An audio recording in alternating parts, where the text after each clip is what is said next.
You think you know pain. You think you know what it means to suffer. You don't. This is the story of a man born into chaos, a child raised in violence, shaped by trauma, refined by rejection, and transformed through sheer will into a living weapon. David Goggins was not built. He was broken, then forged, then rebuilt again. Stronger, harder, colder. He was a boy with no future, a bedwetter, a failure, a ghost in his own skin, shadows in his eyes, rage buried under silence, terror carved into his nervous system. He grew up under the reign of a tyrant, David Goggins, his father, a man who smiled in daylight, but turned into a monster after dark, who beat his wife, who beat his sons, then forced them to work all night at his skating rink, as if broken ribs and open wounds were routine, as if pain was family tradition. His mother finally escaped, dragged David with her. But the scars came too. Racism, poverty, fear, humiliation. David was placed in all-white schools, stuttering, unable to read, barely able to think. He cheated to survive. Fake knowledge, fake confidence. But inside he hated himself. He became the invisible kid. Fat, slow, ashamed. His voice weak. His will buried. He got a job killing cockroaches in greasy kitchens, spraying poison at night, hiding behind a gas mask. A mask he wore not for safety, but because he couldn't stand to see himself anymore. His body ballooned to nearly 300 pounds. His dreams drowned in milkshakes and self-loathing. But one night, something inside cracked. Or maybe it woke up. He saw a Navy SEALs documentary, and something primitive pulled him. Not to glory, but to pain, to transformation. He wanted to become a SEAL. The hardest path he could imagine. But he was too fat, too broken, too far gone. So he started anyway. Ran with broken legs. Ate nothing but vegetables. Studied from scratch. Copied textbooks by hand. Trained himself alone. Cut over 100 pounds in less than 3 months.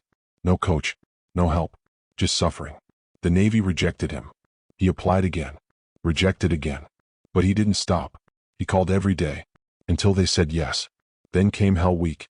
The ultimate test of human will. He did it once. Got injured. Came back again. Got hurt worse. Came back a third time. With fractures in both shins. Taped his legs with duct tape. Bled into his socks. But refused to quit. He trained in pain. Pain. Slept in pain. Lived in a moldy apartment. With a pregnant wife. No money. No food. No excuses. Just obsession. He became a Navy SEAL. Then a Ranger. Then a tactical air controller. He was not interested in surviving. He wanted to dominate. And pain was the currency. He ran ultramarathons with no training.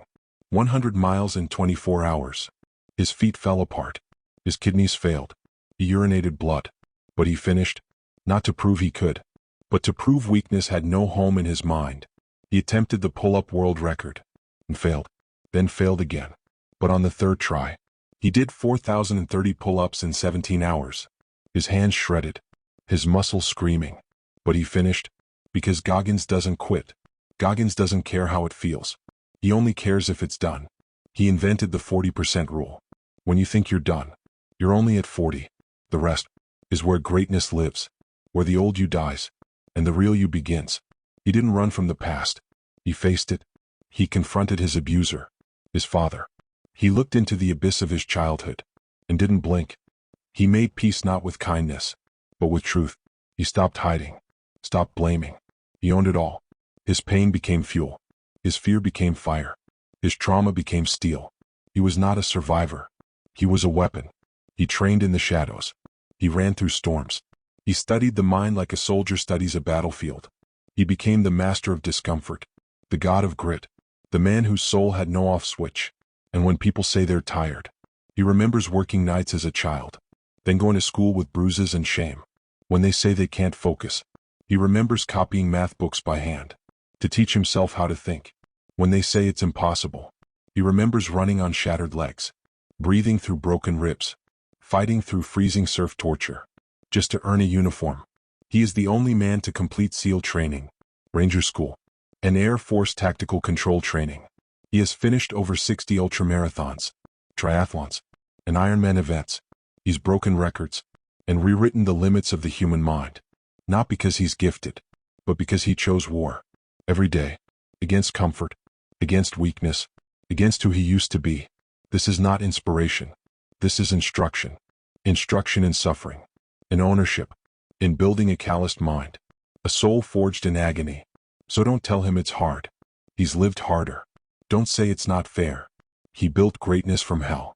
This man, who pissed the bed in fear, who once couldn't read, who sprayed bugs for a living, now stands unbreakable and tells the world, you can't hurt me. So if you want strength, build it. If you want peace, earn it. If you want change, bleed for it. Because no one is coming to save you. And that is your greatest power. He wakes up every day like he is still nobody, because in his mind he is still that boy who stuttered, still the kid who wet the bed, still the ghost in the back of the classroom. He has not forgotten who he was, because remembering is what keeps him dangerous. He runs before the sun rises, alone, in silence, no music, no crowd, no applause, just footsteps on concrete and breath in the cold. His routine is sacred, because the moment you relax, the old you comes back, and Goggins made a vow that the old him would never rise again. His workouts are not about the body. They are about the soul. They are battles, rituals, fights against weakness. He lifts like he is at war. He runs like he is chasing the man he refused to be. He pushes his limits, not to impress, but to survive, because he knows if he slows down, even for a moment, complacency will sneak in and steal everything. He still answers every message himself. He still reads every comment, because his mission is personal. He never wanted fame. He wanted freedom. Freedom from fear. Freedom from the victim. Freedom from the version of himself that once wanted to disappear. He travels the world now, but not to sightsee. He visits military bases, schools, prisons. He speaks in front of crowds, not to be admired, but to deliver the message that suffering is the path, that hardship is the gate, that greatness lives in the places no one wants to go. He doesn't sell shortcuts. He sells truth, and truth is brutal. But truth is the only path to real change. He built his life around the idea that nothing is owed. Everything must be earned, and the price is pain. His story is not about being the best. It is about becoming better. Every day, inch by inch, no matter how broken you started, no matter how many times you failed, no matter how dark it got, he created a movement, not of followers, but of fighters. People around the world wake up early because of him, run through the rain because of him, face the mirror because of him. His legacy is not measured in likes or followers. His legacy is measured in scars, in calloused hands, in souls that refuse to break. He is not trying to be remembered. He is trying to light fires. He wants people to suffer on purpose, to grow, to evolve, to become the version of themselves they were born to be. He will die training. He will die pushing. He will die proving that the mind is the most powerful weapon on earth, and that the only way to truly live is to stay in the fight. So if you hear his name and think he is special, you miss the point. He is proof that special is a choice, because pain is not the enemy. It is the invitation to rise, stay hard,